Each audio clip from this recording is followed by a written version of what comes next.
Call it Park Bubba Sparks. Booty, booty, booty, booty, rockin' everywhere. Booty, booty. Short. Hey, I don't know what to do. So YouTube, for this video, I'm going to talk about as far as for the most stressful to the most least stressful specialties to work at as far as for medical assistant. Don't forget that your girl is a pain management medical assistant, and I love what I do, y'all. I started off as far as for OBGYN, and then I had worked into family practice, and now I'm getting my experience as far as for pain management. Now, I haven't got my experience with pediatric. I really would love to, but right now, pain management needs me. So what I'm going to start off with is going to be basically is going to be the most stressful, and then I'll end off with the most least stressful. Now, one thing about medical assistant, during the COVID, it has been a lot of burnout with medical assistants as far as for us doing a lot more than usual. I know everybody technique is different, but even with us doing telemedicine with the patients, I feel as if like I still have a burnout sometimes, because it's like it's so much going on. You got to make sure that you're keeping up with patients that either dealing with the COVID, also making sure that you understand as far as for the same regulations that we'll continue to do as far as for the practice. It can be just a lot going on sometimes, but I just feel like, you know, lately it has been a burnout as far as for certain stuff I have been doing for the job, but the show got to keep going on, so we're going to keep going. Just, you know, I try not to complain as much, because it's like it can always be worse, but at the same time, if you guys ever experience any type of burnout or anything like that for medical assistant, just kind of get yourself a breather. Get yourself a breather and just try to start the process again. So as far as for the most stressful specialties by burnout rate, number one would definitely be emergency medicine. In other words, ER. So of course, anybody, I don't care if anybody disagree with this, this is definitely number one. Emergency room is always going to be one of the most stressful, because it's always something going to be going on. It's always going to be something to do. You never know what type of patient you're going to get into the facility, and on top of that, you have to be ready to act like that, because you never know. You might get a patient who has a leg cut off, or a person that has a gunshot wound, rushing to the ER, making sure they get off the ambulance, stuff like that. So you got to make sure that you just take action. Most of the time, the hours are the hours vary when working at ER. You never know if you're going to work nights, weekends, holiday shifts are definitely guaranteed.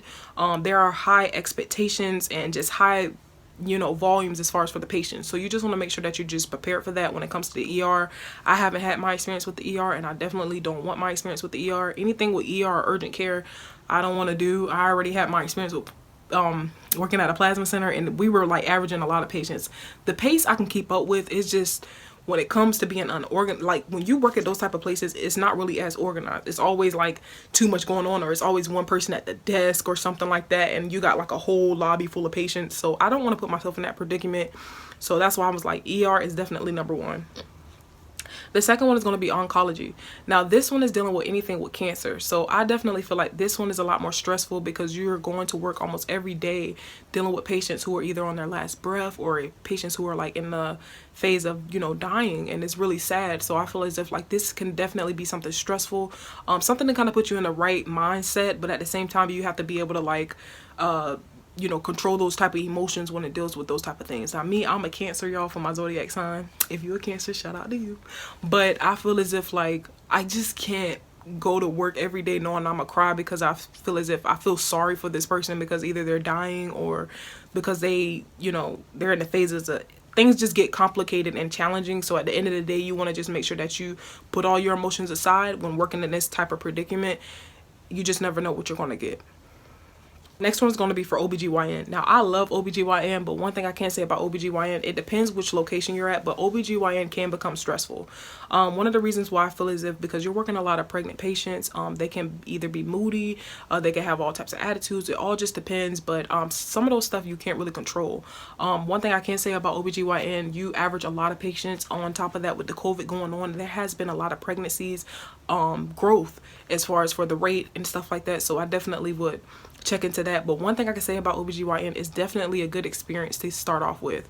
If you're fresh out of school as far as for medical assistant, definitely suggest OBGYN for your externship. It's a learning experience, and if you're a female and you love babies, or if you love just being around females, period, I feel as if like this will be a good specialty for you. Like I said, it can have its burnouts, but for the most part, at least you have weekends off, so I wouldn't really stress it that much on that. The next one is going to be family medicine.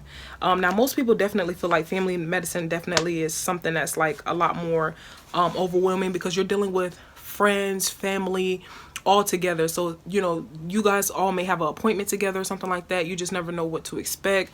When I was working at family practice, as far as for my externship, it was just too much going on. It kind of reminded me of like an urgent care.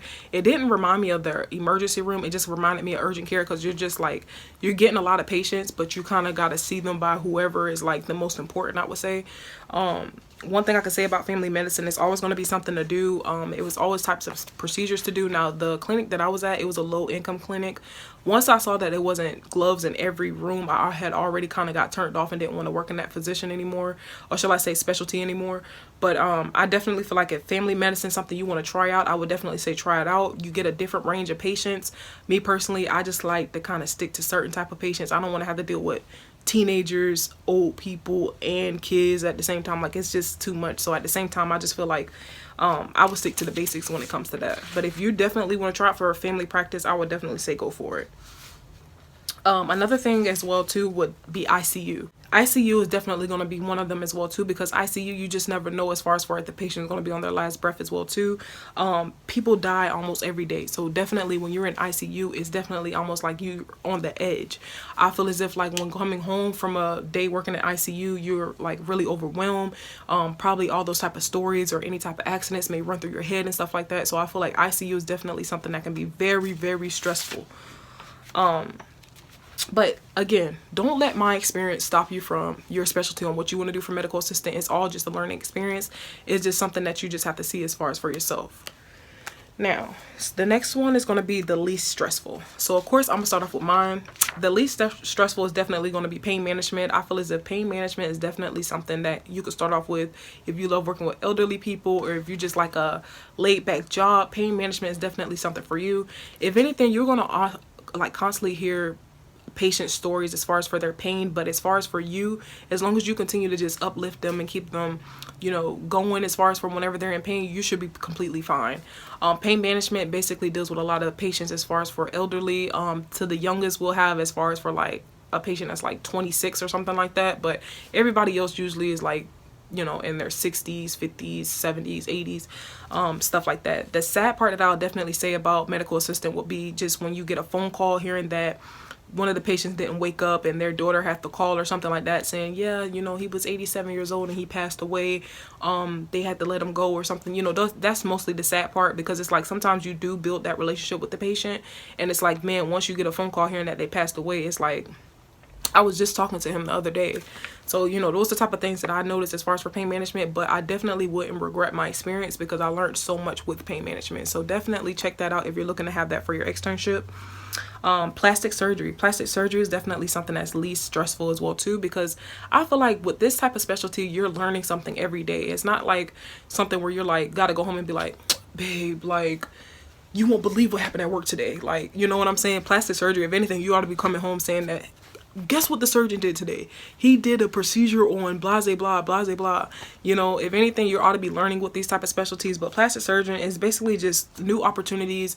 Whenever a doctor is basically about to assist with the surgery, you just help assist as far as for that, get everything set up. So it's not as much stress when you're dealing with this type of specialty. The last one I'm gonna leave you guys with is gonna be dermatology. So basically this is anything dealing with the skin. Now I definitely feel like with this one, it's a different range. It's a hit or miss. It can definitely be a chilled environment, but however, you can see all types of things when it comes to dermatologists. I feel as if like whenever it's dealing with the skin, people have different problems. You could either have a person come there with a lot of acne on their face, or a person come there with a certain type of condition that they had since they were a child. Those are just certain things you want to look at, but I definitely feel like that can still be a specialty that's more laid back. As long as you continue just helping the doctor out like how he's supposed to be helped out, you're not going to be rushed or anything. It's not like you're going to have someone come in there with a gunshot wound or anything like that. I just feel as if it all just depends on the skin condition for the patient. But definitely these are specialties that can kind of help you out as far as for choosing what you want to do as far as for your externship or internship for medical assistant or be above and beyond. If you guys have any questions or anything, leave it down in the comments below. I'll be sure to check that. And don't forget to check those links that I leave down for you guys. That way I won't have to be repeating myself in the videos. It can kind of have the links that kind of lead you where you need to go. And hopefully everybody's having a good one so far. Make sure y'all stay safe and peace, y'all.